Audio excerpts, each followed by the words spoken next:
Hello, কে বলছেন? দেখো তো চিনতে পারছো কি না আমাকে? না, চিনতে পারছি না। বলেন কে আপনি? এত তাড়াতাড়ি ভুলে গেছো আমাকে? মনে রাখার মতো কি কোনো কারণ আছে যে মনে রাখবো? তো এতদিন পরে কি মনে করে ফোন দিলেন? বেঁচে আছি না মরে গেছি এটা জানার জন্যে? মরি নেই, বেঁচেই আছি। আমি তো আপনাকে আগেই বলেছিলাম, কেউ ছেড়ে চলে গেলে কেউ মরে যায় না, কিন্তু কিভাবে যে বেঁচে থাকে সেটা শুধু সেই জানে। আপনাকে বলে লাভ নেই, আপনি ওগুলো বুঝবেন না। আচ্ছা যাই হোক, এত কিছু আপনাকে বলে কি হবে? আপনি কেমন আছেন? আচ্ছা, একটা কথা বলবো, রাখবে? বলেন, জিজ্ঞেস করার কি আছে? আমাকে কি তুমি করে বলা যায় না একবার? আমার কি অধিকার আছে আপনাকে তুমি করে বলবো? বললেন না তো কেমন আছেন আপনি। তোমাকে ছাড়া আমিও ভালো নাই, কিন্তু এই কথাটা বলতে তুমি তো আর বিশ্বাসই করবে না। মিথ্যা কথাটা আর না হয় নাই বললেন, আর কত মিথ্যা বলবেন? তোমার মনে হয় আমি মিথ্যা বলছি? বাহ!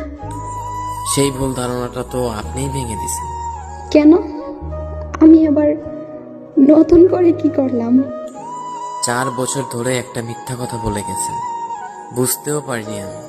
কতই না বলতেন ভালোবাসি ভালোবাসি, কিন্তু এটা যে মিথ্যা বুঝতেই পারিনি।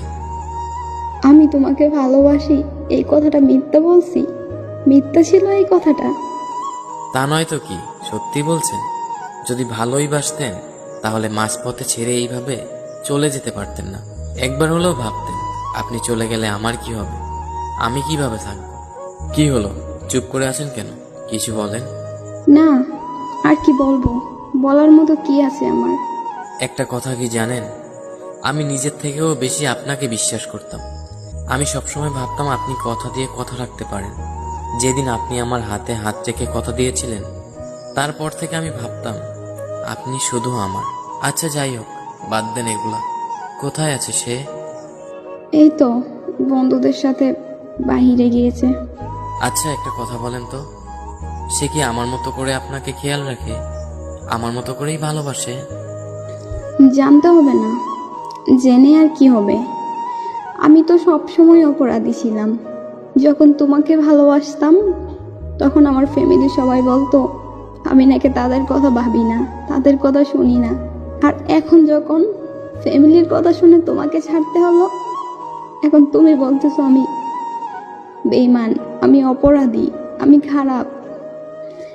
কিন্তু আমি খারাপ আছি না ভালো আছি সেটা কেউ কোনোদিন জানতে চাইলো না। তোমরা সব সময় নিজেরা নিজেদের বিষয়গুলোই ভাবো। এখন আমাকে এসব কথা বলে লাভ নেই, আমি জেনেই বা কি করব?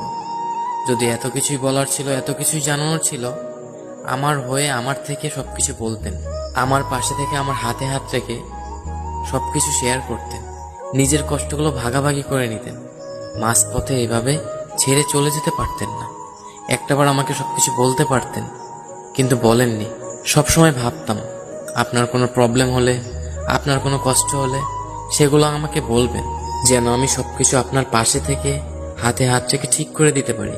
কিন্তু না, আপনি আপনার কথা ভেবে, আপনার ফ্যামিলির কথা ভেবে আমাকে মাঝপথে একা রেখে ছেড়ে চলে গেছেন। আচ্ছা, এখন রাখতে হবে, সে চলে আসবে। আর পারলে আমাকে ক্ষমা করে দিও, নিজের জীবনটা নতুন করে গুছিয়ে নিও। আর আমি তোমাকে সত্যিই ভালোবাসতাম, আমারও কিছু করার ছিল না, আমি পরিস্থিতির শিকার হয়ে বিয়েটা করতে বাধ্য হয়েছিলাম। কিন্তু তুমিও তো সেটা বুঝবে না। কেন বুঝবে? আমার মা বাবাই যেহেতু বুঝে নাই, তুমি তো একটা পরের ছেলে, তুমি আমাকে কি করে বুঝবে? সত্যি আমিও ভালো নাই, আর যদি পারো আমাকে ক্ষমা করে দিও। ভালো থেকো। আচ্ছা, রাখলাম। এই শুনেন, হ্যালো হ্যালো।